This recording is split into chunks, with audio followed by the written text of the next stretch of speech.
ٹھیک ہے؟ تو بعض لوگ ایسے آتے ہیں، بعض ایسے آتے ہیں، کچھ چیزیں جو بڑی کامن ہے جس میں آپ پھنسے ہوئے ہو تو اس کا کانسیپٹ کلیئر کرتا چاہتا ہوں۔ عرس اعلیٰ حضرت اشرفی آنے والا ہے، ستار غریب نواز کا عرس آنے والا ہے، یہاں باقاعدہ بسیں نکلتی ہیں، پوسٹر لگتا ہے، بینر لگتا ہے، چلو اجمیر، چلو کچھوچا، بھی ہوگا کچھ دن جنوری کے مہینے۔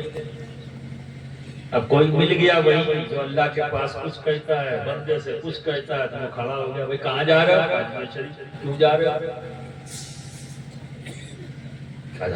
اجمیر شریف کو عرس ہے، وہاں جا کے کیا کرو گے؟ آپ کا جواب کیا ہوگا؟ وہاں فاتحہ پڑھیں گے، احسان ثواب کریں گے، دعا کریں گے۔ اب اگر اس نے یہ پوچھ لیا کیا گھر سے احسان ثواب نہیں ہو سکتا، تو کیا جواب ہو سکتا ہے کہ نہیں ہو سکتا؟ جو لوگ نہیں جا پاتے ہیں وہ گھر سے بھی تو کرتے ہیں نا، چھٹی شریف، 11ویں شریف بنتا ہے نا، فاتحہ ہوتی ہے نا، دیگیں چلتی ہیں، باقاعدہ فاتحہ ہوتا ہے، دعا ہوتی ہے، علماء کو آپ بلاتے ہیں، ذکر سنتے ہیں، ہے نا، اور پھر احسان ثواب ہوتا ہے۔ اب اس نے کہہ دیا کہ بھیا جب تم وہاں جا کے احسان ثواب کیوں کرو گے، گھر پہ تو ہو سکتا ہے نا، تو آپ نے کیا جواب دینا ہے؟ جو میں کہہ رہا ہوں وہ بھی صحیح ہے،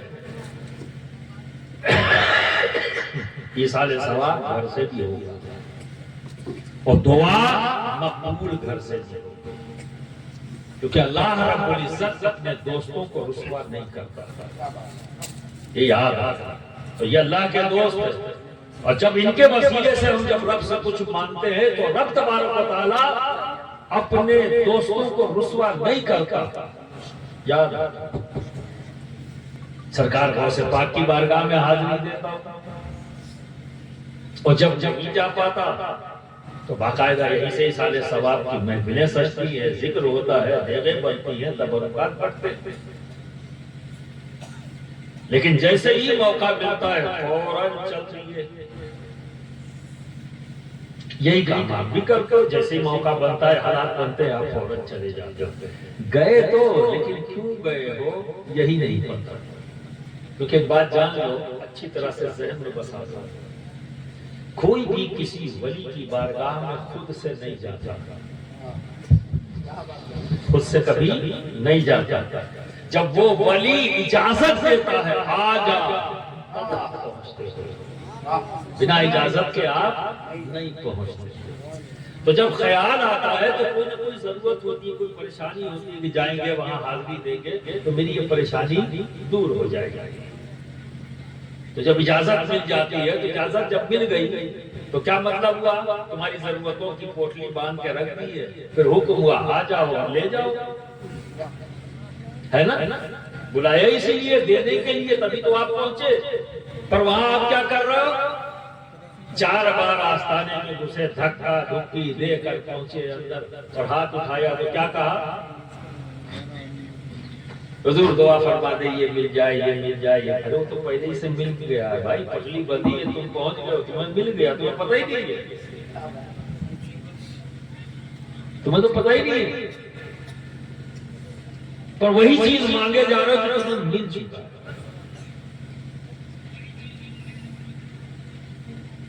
تو ایک سرکار اعلیٰ حضرت اشرفی میاں علیہ رحمت و رضوان کے پاس ایک مرید آپ کا آیا، غریب مرید تھا، اور آپ ایک رئیس کے گھر میں بیٹھے ہوئے تھے، اس کی دعوت میں گئے تھے، بھیڑ تھی، تو کمرہ ایک دم بھرا ہوا تھا، اور وہ دروازے پہ آیا تو یہی جو اللہ کے سامنے کچھ، بندے کے سامنے کچھ بولتے ہیں، اسی سے مل گیا وہ۔ تو نے کہا بھائی کبھی جا جاؤ، کہا میرے اپنے صاحب آ رہے جا رہے ہیں، کیا ضرورت ہے، یہیں سے یاد کر لو، یہیں سے ان کو یاد کر لو، کام ہو گیا، اتنا لمبا سفر کیوں کرو گے؟ لیکن اچھا مرید تھا، یہیں سے بچ گیا، چلو یہ کہہ تو رہے لیکن چلو یہی سوال اپنے پیر سے کر لیتا، وہ کیا جواب دیں گے وہ صحیح ہوگا، تو وہ پہنچ گیا ہوا۔ اب اس کو جگہ کہاں ملی؟ دروازے پہ، گرمی کا موسم، بڑا پریشان، پسینہ پسینہ آ رہا تھا، پریشان تھا گرمی سے، دروازے پہ کہا، ہمت نہیں پڑ رہی بولنے کی، حضرت کی نگاہ پڑ گئی، سمجھ گئے کچھ کہنا چاہتا، کہا کچھ کہنا چاہتے ہو؟ کہاں بولو کہ حضرت گھر سے ایصال ثواب ہوتا ہے؟ ہاں ہوتا ہے. دعا قبول ہوتی ہے. تو حضور پھر آستانے پہ جانے کی کیا ضرورت ہے؟ فرمایا آج آپ اندر آ جاؤ. مریدوں سے کہا اس کو جگہ دے دو. آ گیا بیٹھ گئے. تخت پہ جہاں بیٹھے تو وہیں پہ بیٹھا دیا.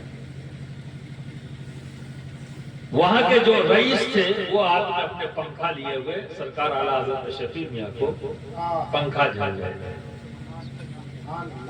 ٹھیک ہے. وہ کافی دیر تک وہاں بیٹھا رہا. تو جو پنکھا چل رہا تھا موسم بہتر ہوا, ٹھنڈا لگا, پسینہ وسینہ جب سوکھ دیا, ہوش اس کے آ گئے ٹھکانے پر.